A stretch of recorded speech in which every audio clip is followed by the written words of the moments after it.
Alors dans cette vidéo, présentation du TP18 qui va contenir trois activités.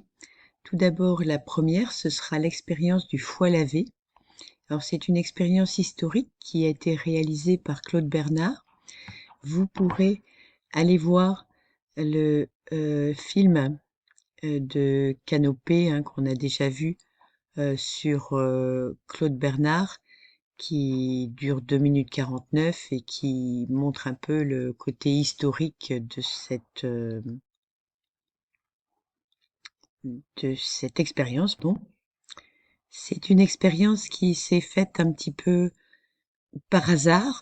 Euh, Claude Bernard, vous le verrez sans doute dans le film, a laissé un foie qu'il avait nettoyé, donc en le passant sous l'eau comme ça et qui contenait plus du tout de glucose. Donc chose que vous allez reproduire. Il l'a laissé dans son labo et le lendemain il est revenu. Il a un peu par hasard testé pour voir s'il y avait du glucose et il en a retrouvé. Il en a déduit qu'il y avait une substance dans le foie qui n'était pas dissoute, qui n'était pas soluble dans l'eau et donc qui était une plus grosse molécule et qui servait de molécule de stockage du glucose. Dans un deuxième temps, vous allez étudier le pancréas, qui est l'organe qui régule le fonctionnement notamment du foie et donc qui maintient une glycémie constante à 1 gramme par litre, même après un repas ou après un jeûne prolongé. Par exemple, quand on se réveille le matin, il y a un moment qu'on n'a pas mangé. Et donc ici, vous pourrez aller voir ce lien concernant le pancréas, que je vous montre ici. Vous pourrez donc comparer le pancréas d'un individu non diabétique avec le pancréas d'un individu diabétique. C'est ce que vous allez faire, vous, au microscope. Vous trouverez ici des images légendées qui vous serviront pour vos annotations. Donc vous allez devoir montrer, grâce à votre observation microscopique, les deux fonctions du pancréas. Tout d'abord, la fonction endocrine, c'est-à-dire la production d'hormones. Pour qu'un organe produise des hormones, il faut que ces cellules soient disposées à côté de capillaires sanguins. Et ici, l'hormone principale, c'est l'insuline. Et cette insuline est produite par les îlots de Langerhans, qu'il faudra savoir reconnaître dans la coupe de pancréas.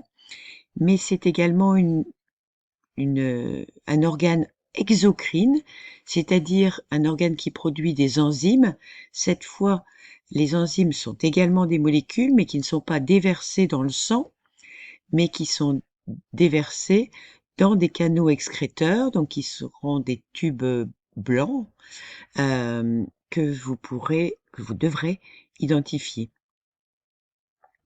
Alors on a également sur le site la localisation du foie et du pancréas qui se situe sous l'estomac qui a été ici chez un lapin soulevé.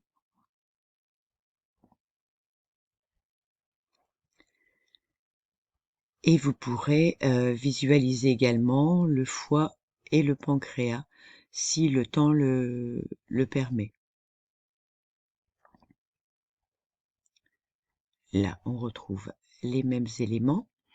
Alors ici, comparaison du pancréas d'un individu non diabétique, dans lequel on voit donc des îlots de Langerhans et des cellules acineuses autour d'un canal blanchâtre. Alors, ça doit pas beaucoup apparaître, mais vous le verrez mieux sur votre microscope.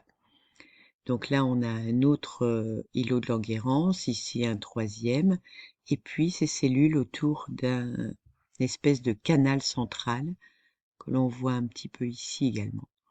Et par contre là, on voit que les îlots de Langerhans sont beaucoup moins nombreux et petits, rabougris en quelque sorte. C'est ça que vous devrez démontrer. Donc un plus fort grossissement, un un îlot de Langerhans bien développé avec de très nombreuses cellules. Ici, un îlot de Langerhans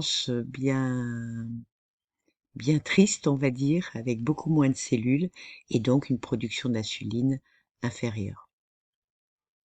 La troisième activité sera l'utilisation de l'IMMOL que vous avez déjà utilisé pour voir des molécules, enfin modéliser des molécules, et vous devrez montrer grâce à l'IMMOL la complémentarité de forme entre l'insuline et son récepteur hépatique.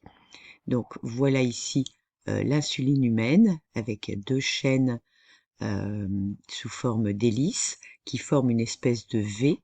Et voici le récepteur composé lui aussi de deux chaînes protéiques très complexes et très longues.